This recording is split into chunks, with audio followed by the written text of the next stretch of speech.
Hey tubers, Daniel here. Today I'm going to show you my robotics project.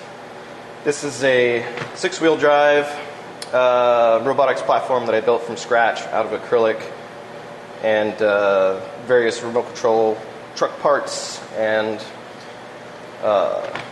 chains and sprockets and shaft from a caster car. We'll take a little bit of a closer look there.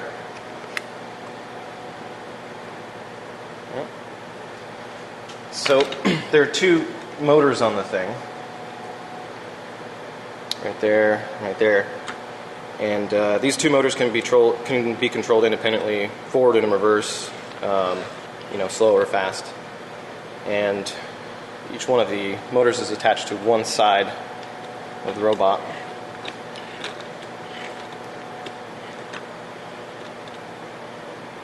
So these are all locked into place. So it has kind of a tank drive system, which means it can go, forward and backwards, and also turn in place, sort of whatever you want. And there's a little bit, the middle wheel is a little bit lower than the other ones, so it kind of rocks a little bit. And the idea with that was, especially when it's turning in place, you don't want too much friction on sort of the outside wheels. And that actually worked like a charm. So that's sort of the mechanicals of the thing. And so next I'll go into the electronics here.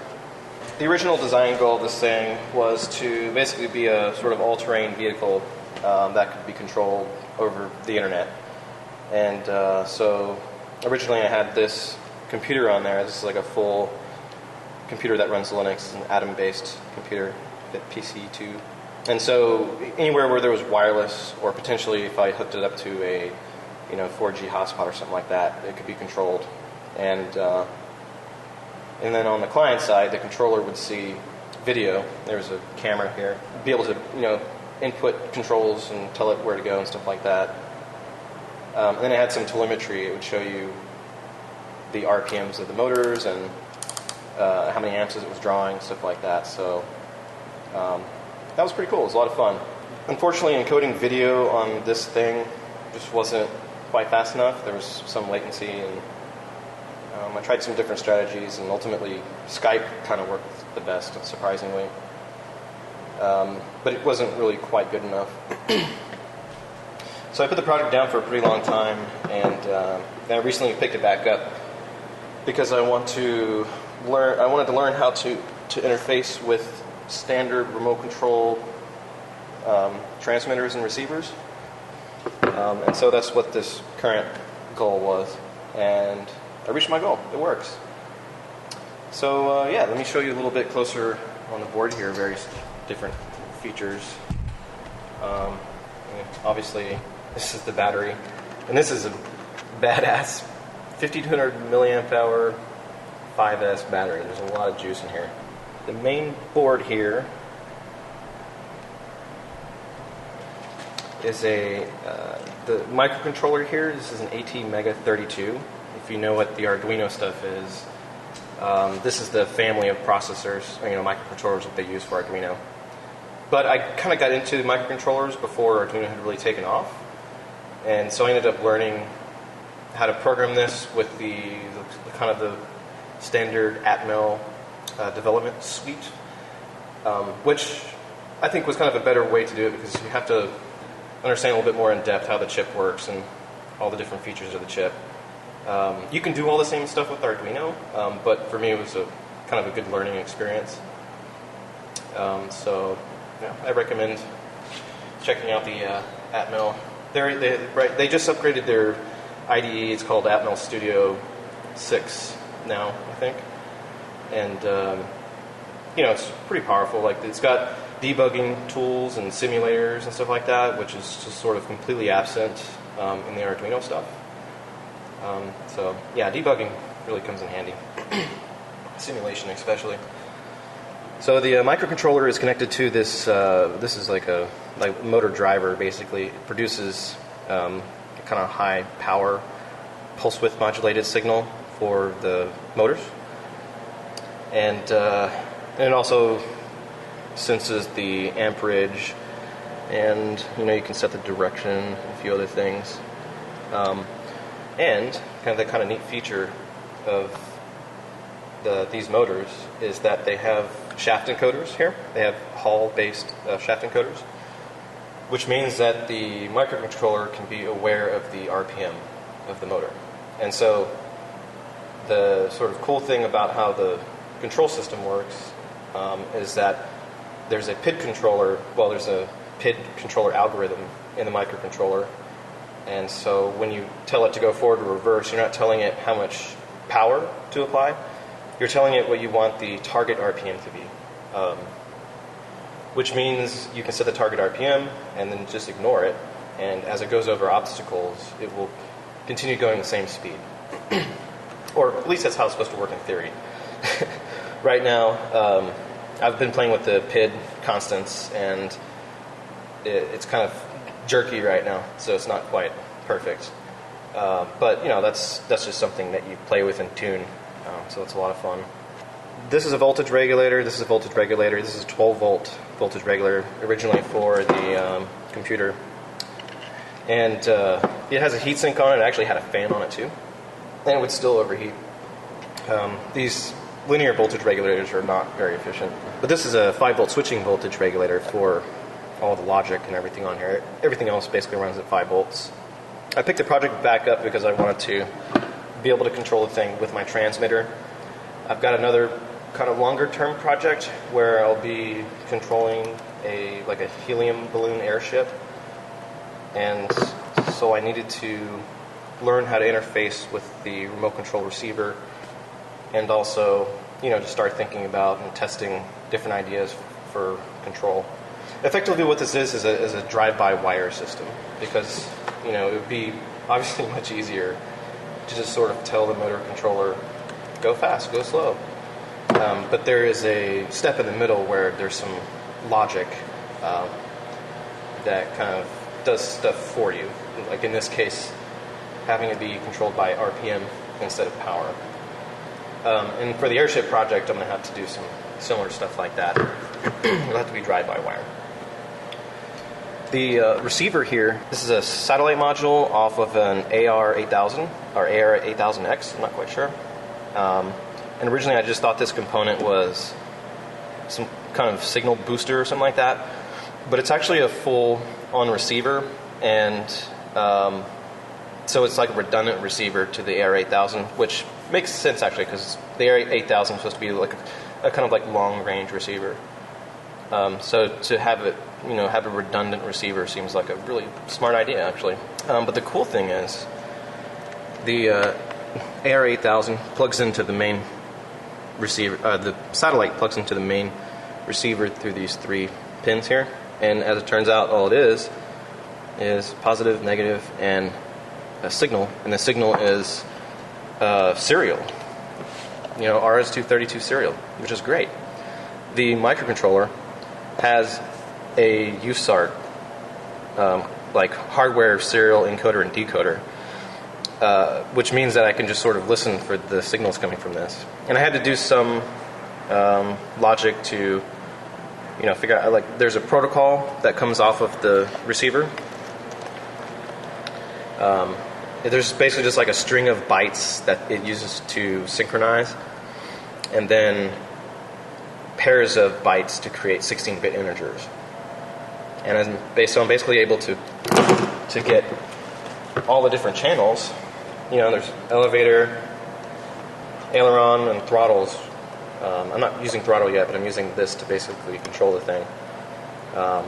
So yeah, these just pop out as 16-bit integers on the microcontroller, and then I can do stuff to turn it into make it go things. And the cell phone, like this is my Android phone here. This is just sort of for fun. I realized I could put it on here and turn on Skype, and then I could do FPV. So yeah, it seems like probably kind of a roundabout way to do what I'm doing here, but so sort of all in the interest of learning how this stuff works and preparing myself for the big project I have coming up. So let's see it in action. So first thing, turn on the transmitter, and right now I have forward, reverse, turn left, turn right, and I'm going to use the throttle as sort of an amplitude, so I can set the amplitude so I can, if I want to drive really slowly, I can just set it really low, and that changes how the ranges will work here. I haven't done that quite yet. So yeah, that's going, and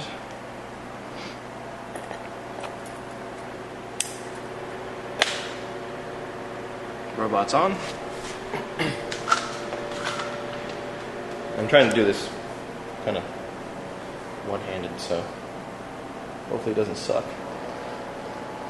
So there I'm just like setting kind of a low RPM, and see how it goes nice and straight.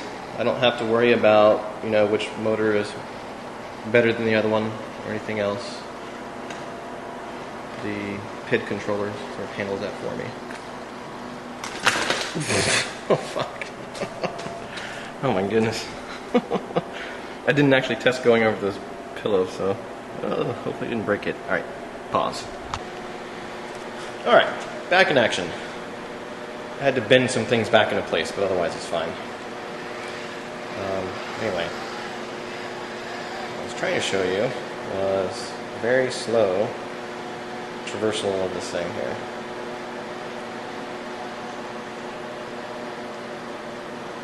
So I'm not changing the inputs at all, I just told it to go forward. Oh my goodness, and now it's binding up in the pillow? Jesus. Man, you suck, robot.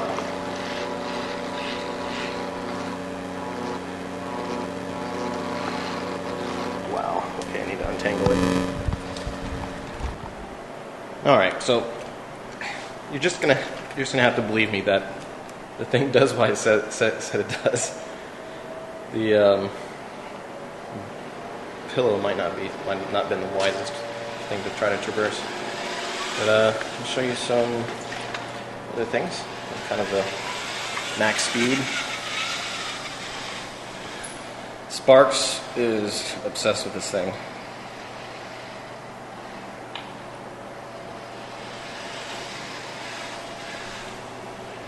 This is pretty hard to do while holding the camera.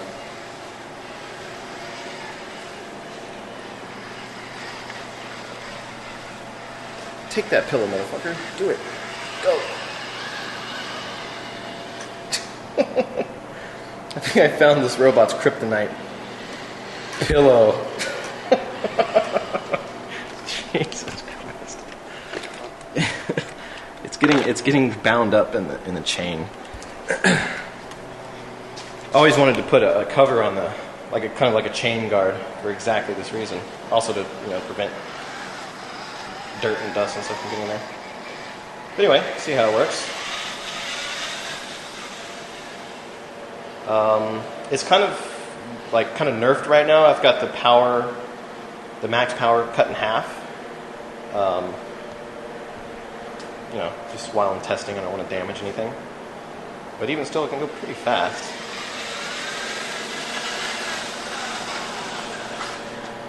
But it can also go very slow in a controlled way. And that slow, controlled motion is kind of more what you want for a rover type application. It's not really meant to go fast. It's meant to kind of explore the world. Alright, let's try this pillow.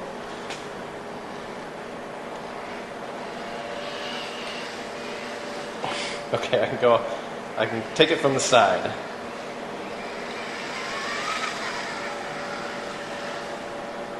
Alright, there's a spin in place.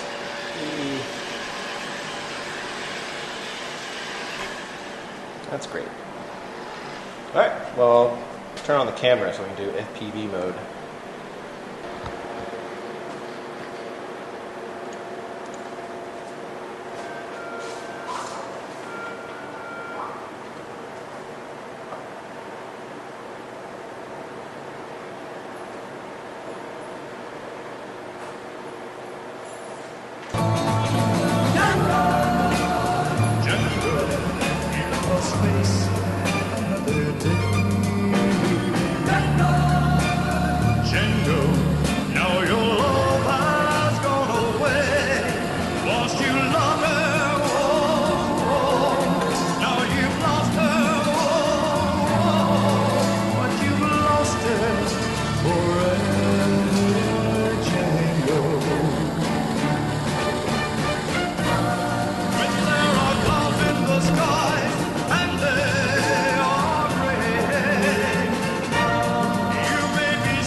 Alright, tubers, hope you enjoyed.